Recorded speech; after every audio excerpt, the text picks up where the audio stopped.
అందరికీ నమస్కారం. శశిరేఖాస్ kitchen and crafts ఛానల్కి స్వాగతం. ఈరోజు నేను మా అక్కతో కలిసి సొజ్జపాలు లేదా సొజ్జపూరీలు లేదా సొజ్జపూరీలు రెసిపీ తయారు చేస్తున్నాము. సో మా అక్కని ఇంతకుముందు పరిచయం చేశాను. తన చెప్పు, నువ్వు పేరు చెప్పక్క. నా పేరు, అందరికీ నమస్కారం అండి. నా పేరు దర్భాంజనావతి. శశిరేఖ మా చెల్లెలు. మేము ఇండియాలో ఉంటాము, తను పిట్స్బర్గ్లో ఉంటుందన్నమాట. వీళ్ళని మా అట్లాంటాలో మా అమ్మాయింది చూడడానికి వచ్చి ఇక్కడ వీళ్ళని కూడా చూడాలని చెప్పి ఇక్కడికి వచ్చాను. తను ఇలా ఛానల్స్ ద్వారా మీకు అందరికీ చాలా పరిచయం. తను చాలా ఏళ్ళ నుంచి సరే అక్క ఏదైనా చేద్దాం మన ఇద్దరం కలిసి అంది. సరే ఇది చేయడానికి ప్రయత్నం చేస్తున్నాం.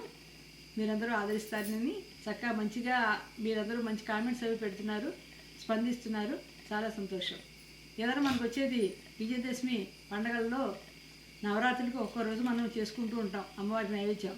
అలా ఆ విధంగా మీరు చేసుకుంటారని భావిస్తూ ఈ పిండి వంట చేయడానికి మొదలు పెడుతున్నాం. సరే, అయితే ముందుగా మనం దీనికి కావాల్సినవి ఏమిటంటే వస్తువులు మనకి బొంబాయి రవ్వ. దీన్నే సోజీ అంటే ఇదే సొజ్జప్పాలు అంటే సోజీ నుంచి వచ్చిన వేది సొజ్జప్పాలు పేరు. బొంబాయి రవ్వ ఇది 1 కప్పు. ఇది పంచదార, ఇది 1 కప్పు నిండా పోసాను. బొంబాయి రవ్వ, ఈ రవ్వని కప్పు తలగొట్టి పోసి పంచదార నిండా పోసాను, అంటే కొద్దిగా తీపి తినేవాళ్ళకి బాగుంటుందని. ఇవి 2 యాలక పొడి. సో ఇది బ్రౌన్ షుగర్ అంటే టర్బినాడో షుగర్, రా షుగర్ అంటారు కదా, అది తీసుకున్నాము. మీరు వైట్ షుగర్ తోనైనా కూడా చేసుకోవచ్చు కావాలంటేను. సో ఇది రా షుగర్ అంటారు కదా, అది. సో ఇది దీనికి యాలక పొడి మనకు కావాల్సింది. ఇకపోతే వీటిని మామూలుగానే ప్రసాదం చేసుకుని ఆ ప్రసాదాన్ని ఏం చేస్తామంటే బొబ్బట్లకి ఇంతకుముందు మనం చెప్పుకున్నాం వీడియోలో. అందుకు బొబ్బట్లకి 1కి 3 నీళ్లు పోసాం. ఇక దీనికి 1కి 2 మీద కొంచెం పోయచ్చు, 3 అవసరం లేదు. చేసిన తర్వాత అలాగే షుగర్ నీళ్ళు ఎక్కువ అయిపోయిన కొద్దీ మళ్ళీ చప్పబడిపోకుండా 1కి 1.5 షుగర్ వేసాం దాంట్లో. దీనికి 1 పోసి ఊరికే కొద్దిగా పైన వేసాం అంతే. ఇప్పుడు వాటికేమో పిండి కలిపేసి నానబెట్టి మనం బొబ్బట్లాగా లోపల పూర్ణ ప్రసాదాన్ని ఉండలు చేసి అందులో పెట్టి అవి క్లోజ్ చేసి ఒత్తి కాల్చాం పెనం మీద. నెయ్యితో కాల్చుకోవచ్చు. మనం ప్రసాదంలోనే నెయ్యి వేసాము, తర్వాత కాల్చాం. ఇప్పుడు దీనికి ఏమిటంటే ఇది ఇంకో పద్ధతి. సొజ్జప్పాలుగా వాటిని సొజ్జప్పాలంటారు, వీటిని కూడా సొజ్జప్పాలంటారు. వీటికి ఏంటంటే మనం ఇలా పూర్ణాన్ని ఇలాగా పెట్టి వాటిని పొదిగి అలా చేసి మనం వత్తాల్సిన పని లేదు. మన బూర్లకి వాటికి అలాగైతే చెవి తయారు చేసుకుంటామో అలా చెవి తయారు చేసుకోవాలి. దీనికి గాను ఏం చేస్తానంటే మనం మైదాని తక్కువగా వాడుతున్నాం ఇప్పుడు,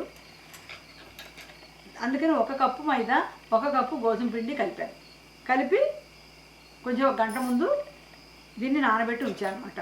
మనకి ఇలాగ చెవి పిండి గల్లిసారుగా అందులో ముంచి వేసేలాగే. ఇప్పుడు మనం దీని ప్రయత్నం ఏంటంటే ఈ ప్రసాదం చేసుకుని దాన్ని ఇంతంత మనకి అప్పాలాగా ఒత్తుకుని వీటిని ఇలా చౌపులో ముంచి నూనెలో వేయిస్తాం అనమాట. అది కొంచెం ఈజీ అనమాట, కొంచెం ఈజీగా ఉంటుంది. ఇది ఒక రకమైన రుచి, ఎందుకంటే కరక బాగుంటుంది. నూనెలో వేగిన టేస్ట్ బాగుంటాయి కదా, క్రిస్పీగా కూడా ఉంటుంది. పైన ఉండేటువంటిది గోధుమ పిండిను సగం మైదా పిండి వేయడం లేదంటే కొద్దిగా క్రిస్పీగా ఉంటాయి కదా, గోల్డెన్ బ్రౌన్ కలర్ కూడా వస్తాయి మనకి, అది కూడా బాగుంటుంది. సో ఈ పిండిలో కొంచెం పంచదార పిండిలో కొద్దిగా పంచదార వేస్తాయి, ఎందుకంటే మనం ఇదంతా ప్రసాదం అంతా మనకు తీగా ఉంటుంది. పైన కవరింగ్ పెట్టేది కూడా చప్పగా ఉండకూడదని ఇంతకుముందు మనం దాంట్లో సొజ్జప్పాల బొబ్బట్ల మాదిరిగా చేసుకున్న దానికి కూడా పిండిలో కొద్దిగా వేసాను షుగర్. అలాగే దీంట్లో 1 స్పూన్ షుగర్ వేసి కలిపారనమాట. ఇప్పుడు ఇదిగా మొత్తం అంతా కూడా మనకి తీగానే ఉంటుంది. కొంతమంది ఉప్పు వేయాలంటారు కానీ ఉప్పు అనవసరం. ఇందులో ఉప్పు వేస్తే రుచి మారిపోతుంది మనకి. ఇందులో మొత్తం అంతా స్వీట్ కదా ఇది, ఇందులో సాల్ట్ పని లేదు, అందుకని నేను కలపలేదు. సో కావాలంటే కలుపుకోవచ్చు కొద్దిగా ఉప్పు, ఇష్టాన్ని బట్టి అంతే. సో ఇప్పుడు మనం ముందుగా ప్రసాదం చేసేసుకున్నాం అయితే.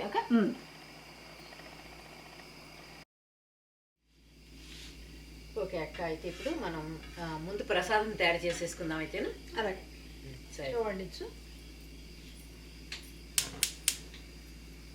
స్టవ్ ఆన్ చేసి ప్యాన్ పెట్టాము.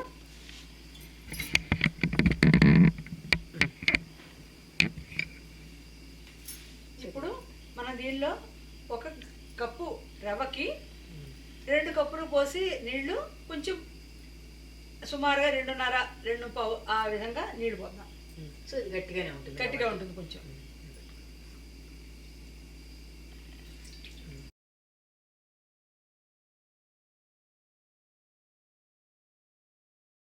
సో 2:30 కప్పులు పోసాం అనమాట ఇప్పుడు. రవ్వ ఏమో దీని నిండా పోసాం, ఈ కప్పు నిండా రవ్వ తీసుకున్నాం. ఇప్పుడు దీనికి షుగర్ నిండా తీసుకున్నాం. కొంచెం ఇప్పుడు నీళ్ళు వేడెక్కాక అప్పుడు షుగర్ వేసి కలుపుదాం. ఒక నిమిషం మూత పెడతాను, అవుతూ ఉంటుంది.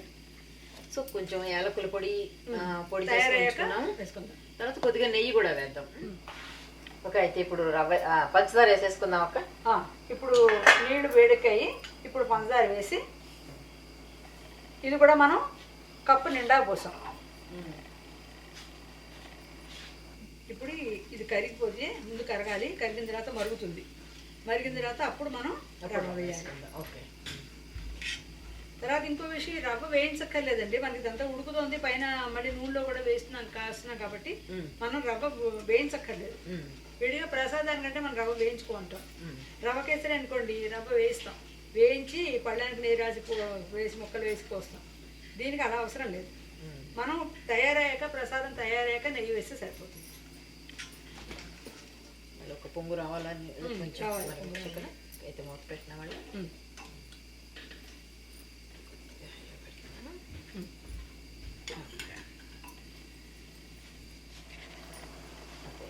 ఇప్పుడు మనకి నీళ్లు మరిగాయండి. మరిగాయి అయితే మనం ఇప్పుడు రవ్వ వేసేస్తాం. ఇప్పుడు రవ్వ వేసేస్తున్నాం అనమాట. కలుపుతావా? నేను వేస్తాను. కలిపి కొలిసి పెట్టుకున్నాం ఇది. సో ఇది 1 కప్పు రవ్వకి 1 కప్పు పంచదార, అలాగే నీళ్ళేమో 2:30 కప్పులు. 2:30 కప్పులు.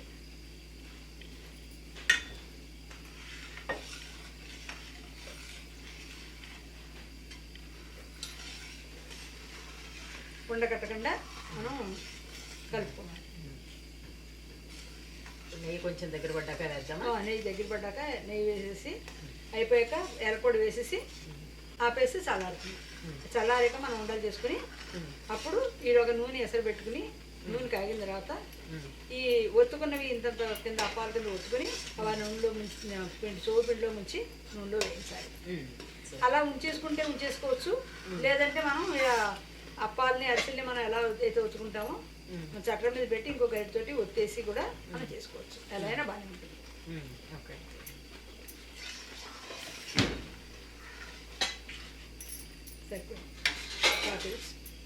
అప్పుడు ఏం పెట్టుకోవచ్చుంట. అయితే కొద్దిగా నెయ్యి వేస్తావు ఎంత. ఓకే, ఇప్పుడు ఇది చాలా వరకు దగ్గర పడింది, ఇలా అయింది. సో ఇప్పుడు నేను బాగా లో ఫ్లేమ్లో పెట్టేసాను. అయితేను యాలక పొడి వేసేస్తున్నాను అక్క. యాలక పొడి వేసేసి మనం నెయ్యి కూడా వేస్తాను. నెయ్యి కూడా వేసేస్తాను. అప్పుడు స్టవ్ ఆఫ్ చేసేస్తాను. అయితే ఇప్పుడు చల్లారుతుంది. చల్లారిన తర్వాత కొంచెం మనం వేడిని చేయలేం కదా, చల్లారిన తర్వాత ఇలాగ రౌండ్గా మనం ఉండలు చేసుకుని ఒత్తుకుని నూనె పెట్టుకుని వేయించుకోవాలి. ఇందులో కూడా నెయ్యి వేస్తున్నాను, వేస్తే కమ్మగా ఉంటుంది.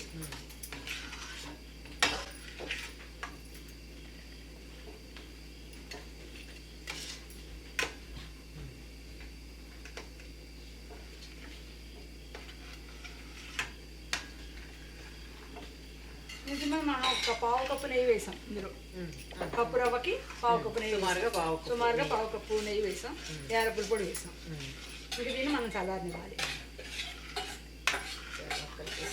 స్టవ్ ఆఫ్ చేద్దాం. ఇంకా ఇది ఎలాగో ఇప్పుడు ప్యాన్కి విడిగా వచ్చేస్తుంది కూడా, ప్యాన్ అంటుకోవట్లా తయారైపోయింది. తయారైంది.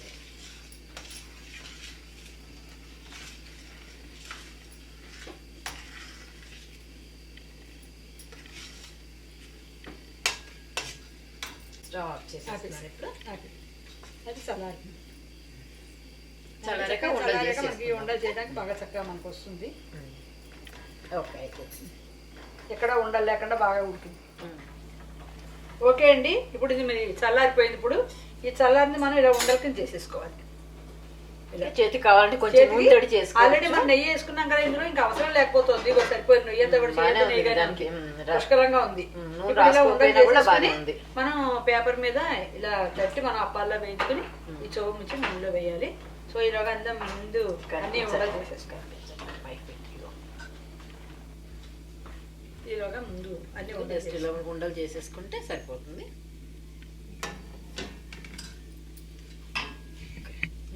నూనె పెట్టేలోగా నేను చేస్తాను. వాళ్ళు ఒత్తించేసి వాళ్ళు వేయించచ్చు. నూనె పెట్టి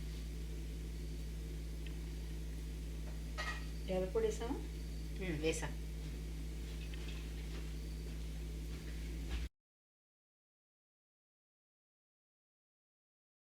ఇదిగోనండి, ఈ చెవు పిండి మనం ఆల్రెడీ ముందుగా ఒక 1 అవర్ ముందుగానే తడిపి పెట్టేసింది మా అక్క. 1 కప్పు మైదా, 1 కప్పు గోధుమ పిండి, ఈ 2 కలిపి ఇలా జారుగా కలిపి ఉంచిందన్నమాట. 1 స్పూన్ షుగర్ కూడా వేసింది. కొంచెం చెవు కూడా చప్పగా లేకుండా కొద్దిగా తీయగా ఉంటుందని. సో ఇప్పుడు మనం దీంట్లో ఇది ముంచి నూనెలో వేయించేయడమే. సో నేను ఇక్కడ ఏం చేస్తానంటే నూనె నుంచి తీసినవి వత్తడం కోసం ఇక్కడ ఇవి ఇలా అరేంజ్ చేసుకున్నాము. ఏంటంటే ఒక ప్లేట్లోకి ఈ డబ్బా మూత ఒకటి పెట్టాను. ఇప్పుడు ఈ వేయించిని తీసి దీని మీద పెట్టి దీంతో ఈ పొటాటో మ్యాషర్తో ఒక్కసారి ఇలాగా నొక్కేస్తాం అనమాట.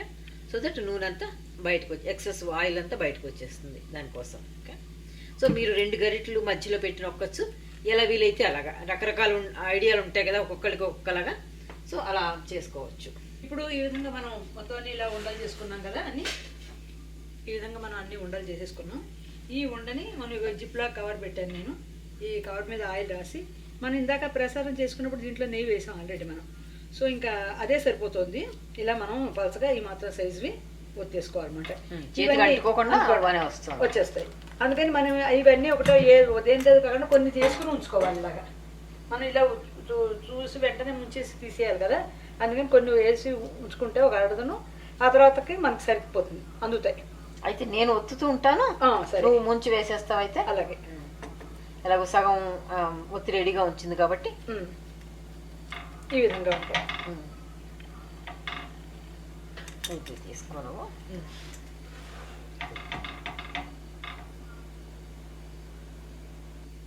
సో దాన్ని కాగిలేమో ఉంటాయి, కొంచెం 1 నిమిషం ఉంటే కాగితే ఇంకా బాగుంటుంది. ఇదిగోండి మనకి ఇందాక పెట్టుకున్న పిండి చెవు పిండిలా ఉంది. ఇప్పుడు మనం ఇలా చేసుకున్నాం ఒకటి. ఇలా ఇవి దీంట్లో ముంచేసి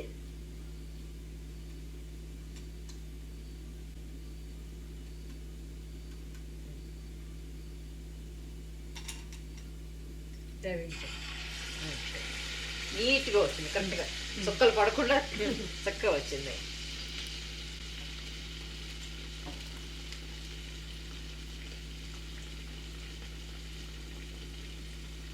ఎక్కువ దలసరి పెట్టుకోగలం, మనం పలచగా ఉంటే చాలు, జస్ట్ కవరింగ్ అంతే.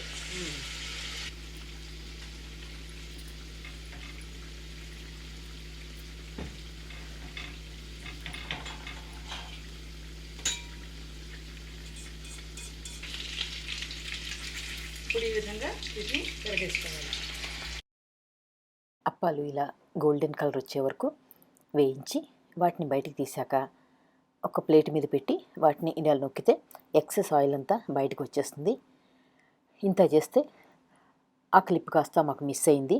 సో అందుకు మీరు మమ్మల్ని క్షమించాలి. అయినా మీకు అర్థమైందని అనుకుంటున్నాను.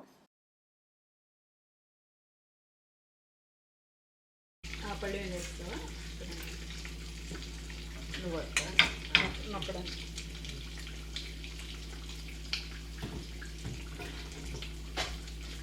ఇక్కడ చేస్తున్నాను. ఇది నేను వదిలేస్తాను.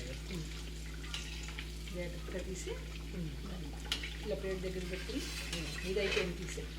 సో ఇదండి ఈరోజు మా అప్పాలు. మీరు కూడా పండక్కి అప్పాలు చేసుకుని మీ ఫ్యామిలీతో ఎంజాయ్ చేస్తారని ఆశిస్తున్నాం.